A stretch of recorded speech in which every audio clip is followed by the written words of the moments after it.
నమస్కారం అండి, నా పేరు కళ్యాణి. మీకు ఒకటి చూపించి నేను మాట్లాడతా. అనీష్ గారు అంట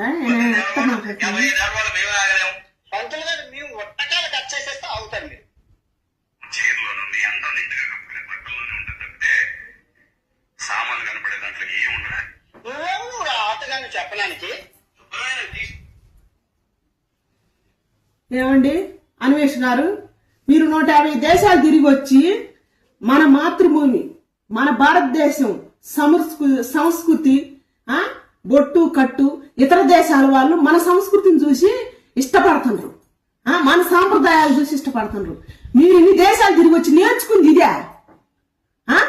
ఇన్ని ప్రసంగాలు చేసిన గొప్ప మహానుభావుడు సాగంటి కోటేశ్వరరావు గారు, గరికపాటి నరసింహారావు గారు అసవంటి వ్యక్తిని తీసుకొచ్చి అంతంతలా మాట్లాడుతున్నారు. మీకు నోరెలా వచ్చిందండి? ఇది ధర్మమేనా? ఇంత ధర్మ విరుద్ధమైన బూతు మాటలు మాట్లాడుతున్నారు కదా, ఇప్పుడేం మాట్లాడతారు? ఈ సమాజం, ఈ సోషల్ మీడియా, ఈ యూట్యూబర్లు, ఈ ఫేస్బుక్లు ఇప్పుడు మాట్లాడండి. శివాజీ గారు అన్నది మన స్త్రీకున్న గౌరవం తగ్గించకూడదని చెప్పి ఇంతంత పేలికలు వేసుకునే వాళ్ళు కొంతమందినే అన్నాడు, అందరు నల్లలేదు. స్త్రీ పట్ల గౌరవంగానే మాట్లాడిండు ఆయన, మంచి మాటే మాట్లాడిండు, ధర్మమే మాట్లాడిండు. దానికి ఇంతమంది ఖండించారు, హక్కుల గురించి చెప్పారు, ధర్మం గురించి చెప్పారు.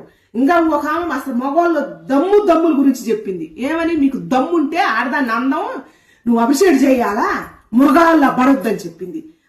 ఇట్ట మాట్లాడారు కదా. ఇప్పుడు ఈ అన్వేష్ గారు ఈ ముంతలు విడిగా బూతులు మాట్లాడుతున్నారు. ఇప్పుడు దీని గురించి ఎంక్వైరీ చేయరా? ఇప్పుడు హక్కుల గురించి మాట్లాడరా? ఇప్పుడు బూతుల గురించి మాట్లాడరా? ఇప్పుడు ఏంటి మాటలని ఎవరు అడగరా? ఇప్పుడు మీకు పౌరుషం చచ్చిందా? ఇప్పుడు పౌరుషం రావటం లేదా ఈ 2 రాష్ట్రాల ప్రజలకి, యావత్తు ప్రపంచానికి? ఏం మాట్లాడుతుండు? ధర్మం మాట్లాడిన శివాజీ గారినేమో తప్పు మాట్లాడిన ప్రతి ఒక్కరు క్షమాపణ చెప్పించారు, పోలీస్ కమిషన్ కూడా వేయించారు, మహిళా సంఘాలు మాట్లాడారు, ప్రతి వాళ్ళు ఇండస్ట్రీ వాళ్ళు మాట్లాడారు. ఇవాళ మాట్లాడండి. ఇంకా అనీష్ గారు ఆయన మాట్లాడే మాటలు ప్రతి మాట బూతు మాట మాట్లాడుతుంది. సిగ్గుండ ప్రతి వ్యక్తి తలదించుకునే మాటనే మాట్లాడిండు. దీనికి ఏం మాట్లాడతారని నేను ప్రశ్నిస్తున్నా శివాజీ గారి తరఫున.